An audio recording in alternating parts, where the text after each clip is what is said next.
جب حضرت مسیح علیہ السلام ان میں مبعوث کیے گئے.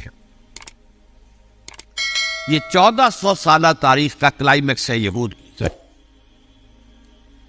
جب کتاب انہیں دی گئی تھی تورات حضرت موسیٰ کے ذریعے، وہ 1400 قبل مسیح کا واقعہ ہے. اس وقت سے لے کر اللہ کا وہ فضل ان پر ہوا کہ کوئی ایک لمحہ ایسا نہیں آیا 1400 برس میں کہ ان کے ہاں کوئی نہ کوئی نبی موجود ہو. یہ تار ٹوٹا ہی 2 سے شروع ہوا، موسیٰ ہارون علیہ السلام، اور 1400 برس کے بعد پھر آخری 2 ہیں، عیسیٰ اور یحییٰ علیہ السلام. یوں سمجھ لیجئے. اور اس کے درمیان یہ تار ہے، اور اس تار میں کوئی ایک لمحہ ایسا نہیں آیا کہ کوئی نبی موجود. اس میں اتار چڑھاؤ بہت سے آئے ہیں، اس کا وہ میرا موضوع نہیں ہے اس وقت. قبل مسیح کی تاریخ جو ہے وہ میرا موضوع نہیں ہے. قرآن مجید میں سورہ بنی اسرائیل کے پہلے رکوع میں اس کا تذکرہ موجود ہے. وَقَضَيْنَا إِلَىٰ بَنِي إِسْرَائِيلَ فِي الْكِتَابِ لَتُفْسِدُنَّ فِي الْأَرْضِ مَرَّتَيْنِ وَلَتَعْلُنَّ عُلُوًّا كَبِيرًا. 2 مرتبہ ان پر عذاب کے کوڑے برسے. پہلے اشوریوں کے ذریعے سے جو شامی تھے، سیریلز اشوری کہلاتے، پھر بابلیوں کے ذریعے سے یعنی عراقیوں کے ذریعے سے. بیبیلونیا نام تھا عراق کا پہلے. ان پر بہت بڑی بڑی تباہیاں آئی، اللہ تعالیٰ کی طرف سے عذاب آئے. اس کے بعد پھر دوسرے دور میں دوسرا اقتدار کا دور آیا، خربستیاں بڑھ گئیں. تو پہلے گریکس کے ذریعے سے، یونانیوں کے ذریعے سے، اور پھر رومیوں کے ذریعے سے پسوایا. یہ دور گزر چکے تھے ان پر، 2 عروج کے دور اور 2 زوال کے دور. میری چھوٹی سی کتاب ہے تنظیم اسلامی کا تاریخی پس منظر، 6-7 روپے کی ہوگی. اس کو آپ دیکھیں گے تو اس میں اس کا پورا نقشہ آپ کو مل جائے گا. ویسے تو یہ کہ میری جو رمڑی کتاب ہے سابقہ اور موجودہ مسلمان امتوں کا ماضی، حال اور مستقبل، اس میں میں نے ان معاملات پر بڑی تفصیل سے بحث کی. بہرحال یہ جو دور تھا ان کا 1400 سالہ، وہ اونچ نیچ سے ہوتا ہوا جب آیا ہے حضرت مسیح کی بعثت پر، تو ان کی شرارت کی انتہا یہ ہو گئی کہ اللہ تعالیٰ نے مسیح کو رسول بنا کر بھیجا. رسولاً الی بنی اسرائیل. حضرت موسیٰ اور حضرت عیسیٰ کے درمیان رسول کوئی نہیں ہے، سب نبی ہے. حضرت موسیٰ رسول تھے اور حضرت عیسیٰ رسول ہے. درمیان میں داؤد ہو، سلیمان ہو، یسعیاہ ہو، زکریا ہو، یہ سب نبی ہے. یحییٰ نبی ہے، رسول نہیں ہے. لہذا وہ شہید کر دیے گئے. رسول شہید نہیں ہو سکتا، قتل نہیں ہو سکتا. لیکن عیسیٰ اور موسیٰ کے درمیان 1400 برس ان کے جو ہے، اس کا کلائمیکس ہے حضرت مسیح علیہ السلام کی بعثت. اور حضرت مسیح علیہ السلام کو جسے اللہ نے اپنی روح قرار دیا، وہ مومن کلمتہ القاہا الی مریم، اللہ کا کلمہ. عظیم ترین معجزات. انہوں نے کیا کہا؟ یہ ولد الزنا ہے، حرام زادہ ہے، معاذ اللہ، نقل کفر نہ باش. یہ جادوگر ہے، یہ مرتد ہے، یہ واجب القتل ہے. اصل حکومت اس وقت رومیوں کی تھی حکومت، لیکن انہوں نے انہیں آٹونومی دے رکھی تھی، اپنے مذہبی معاملات تم خود طے کر سکتے. تو کائفاس جو اس وقت کا ان کا ہیڈ ربائی تھا سب سے بڑا، اس کی عدالت نے فیصلہ کیا مسیح کو سولی چڑھا دیا جائے. پائلیٹس پونٹس، اس کے پاس ان کے ازداج پہنچ گئے، یہ ہمارا مجرم ہے مذہبی، یہ مرتد ہے، یہ کافر ہے، یہ جادوگر ہے، یہ واجب القتل ہے، اسے قتل کر سولی چڑھا دو. خیر وہ لمبی بات ہو جائے گی. اس نے تو اپنے ہاتھ دھوئے تھے، صاحب ہمارے پاس کوئی جرم نہیں ہے اس کے خلاف، تم کہتے تو ٹھیک ہے سولی چڑھا دیتے. یہ دوسری بات ہے کہ اللہ نے حضرت مسیح کو اٹھا لیا آسمان پر. ان کی جگہ وہ شخص سولی چڑھا جس نے غداری کر کے گرفتار کروایا تھا، جوڈاس اسکیریوٹ. اس کی شکل اللہ نے بدل دی، حضرت مسیح کی سی، اور حضرت مسیح کو فرشتے اٹھا کے اوپر لے گئے، وہ زندہ آسمان پر اٹھا لیے گئے. اور یہ ساری تفاصیل نہ قرآن میں ہے نہ حدیث میں ہے، یہ انجیل میں ہے. لیکن انجیل کون سی؟ برنباس کی انجیل. Gospel of the lord according to saint Barnabas. یہ حواریین مسیح میں سے تھے، لیکن عیسائی ان کو تسلیم نہیں کرتے، ان کی بائبل کو صحیح نہیں مانتے، کینونیکل نہیں مانتے. 100 انجیلیں تھیں، 104 تھیں، جن میں سے 4 چنی ہیں انہوں نے. یہ بتی اور جان اور مرقس مارکس، یہ ہے تو یہ 4 انجیلیں ہیں انہوں نے تسلیم کی کہ یہ کینونیکلز ہے، یہ تو ہے حقیقی، باقی جو ہے 100 اس کو وہ تسلیم نہیں کرتے۔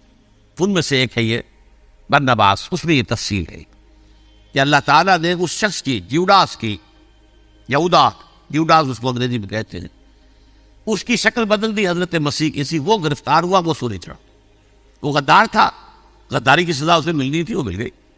حضرت مسیح کو فرشتے 4 اٹھ رہے ہیں، جس کوٹڑی میں حضرت مسیح مقیم تھے، ایک باغ کے اندر وہ پوش تھے، اس کی چھت پھٹی ہے، 4 فرشتے آئے ہیں، حضرت مسیح کو اٹھا کر لے گئے ہیں، چھت برابر ہو گئی ہے، اس کے بعد وہ شخص پکڑا گیا۔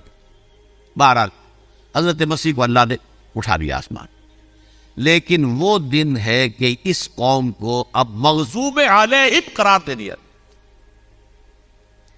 نوٹ کر دیجئے، اصل میں تو ہونا یہ چاہیے تھا کہ رسول کی جان کے در پہ جب کوئی امت ہو جاتی تھی تو اللہ کا قاعدہ یہ تھا کہ اس امت کو نسیب منسیہ کرے۔ حضرت نوح کی قوم کو ختم کیا یا نہیں؟ حضرت ہود کی نگاہوں کے سامنے قوم عاد برباد کی گئی یا نہیں؟ حضرت صالح کی نگاہوں کے سامنے قوم سمود برباد ہوئی، یہ اللہ کا قاعدہ رہا۔ سدوم اور عمورہ کی بستیاں حضرت لوط علیہ السلام جہاں بھیجے گئے، مدین کا علاقہ جہاں حضرت شعیب بھیجے گئے، آل فرعون جن کی طرف موسیٰ کو بھیجا گیا، سب ہلاک کر دیے۔ کیونکہ رسولوں کے بارے میں اللہ کا عذاب، نبیوں کے بارے میں یہ بات نہیں۔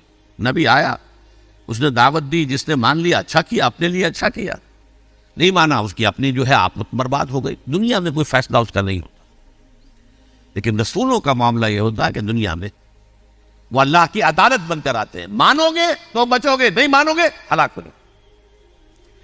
تو اس اعتبار سے وہ مستحق تو ہو چکے تھے اس کے کہ انہیں ہلاک کر دیا جائے۔ اب اللہ کی کوئی خصوصی مشیت ہے، اس میں کیا حکمت ہے، وہ ہے حکمت میں بعد میں اگر وقت ہوا تو بتاؤں گا۔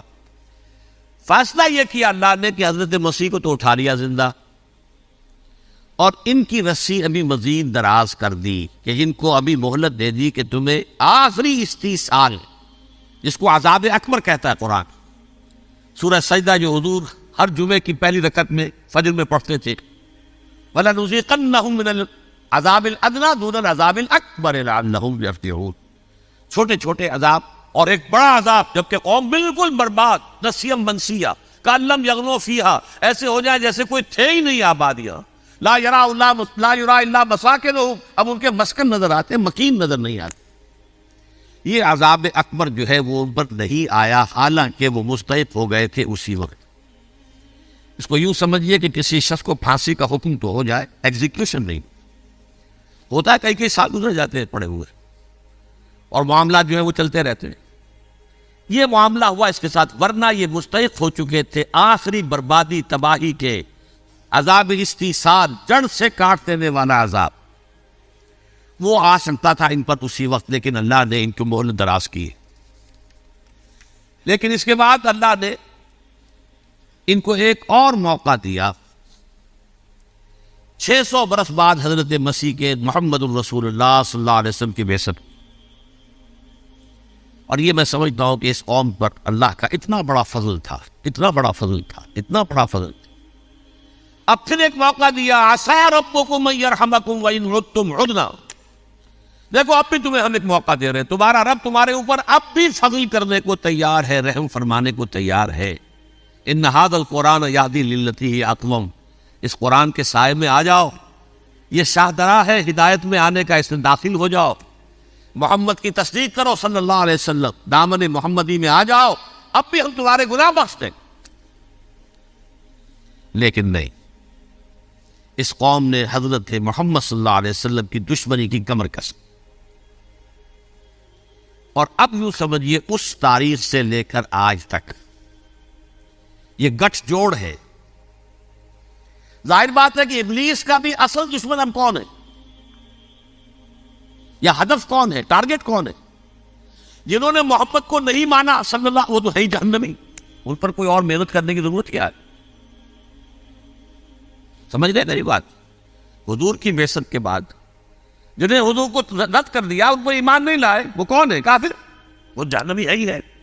لہذا اس کے اوپر کوئی محنت صرف کرنے کی ابلیس کو ضرورت نہیں،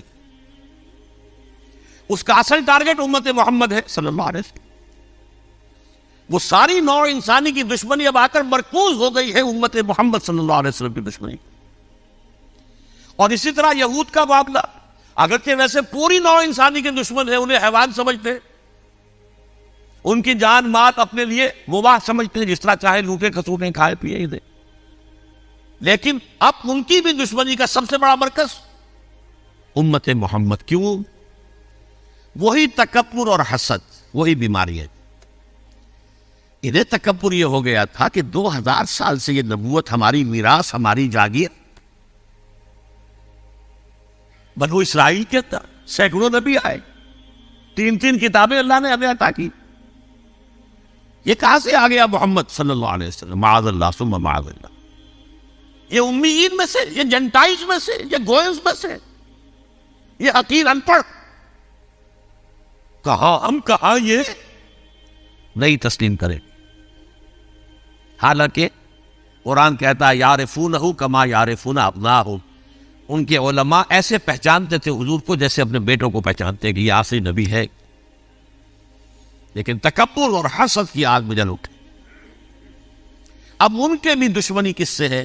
محمد اور امت محمد صلی اللہ علیہ وسلم. یہ گٹھ جوڑ ہے. اب دیکھیے، یہ ہے میری گفتگو کا اب تک کی گفتگو کا حاصل، یہ گٹھ جوڑ. ایک غیر مرئی دنیا، انویزیبل دنیا کا ابلیس لعین اور جنات میں سے اس کے لشکری فوج. انسانوں میں سے ویسے تو اور بھی بہت جگہ اس کے ایجنٹ ہے، مسلمانوں میں بھی ہے، لیکن بحیثیت قوم، بحیثیت مجموعی، ایک پوری قوم، ایک پوری نسل جو ہے اس کے ساتھ گٹھ جوڑ ہے. ان دونوں کی گٹھ جوڑی کے ساتھ یہ دشمن دون ہے انسانیت کے. پہلا دشمن ابلیس لعین، عزازیل لعین، اور دوسرے دشمن یہود ملعون.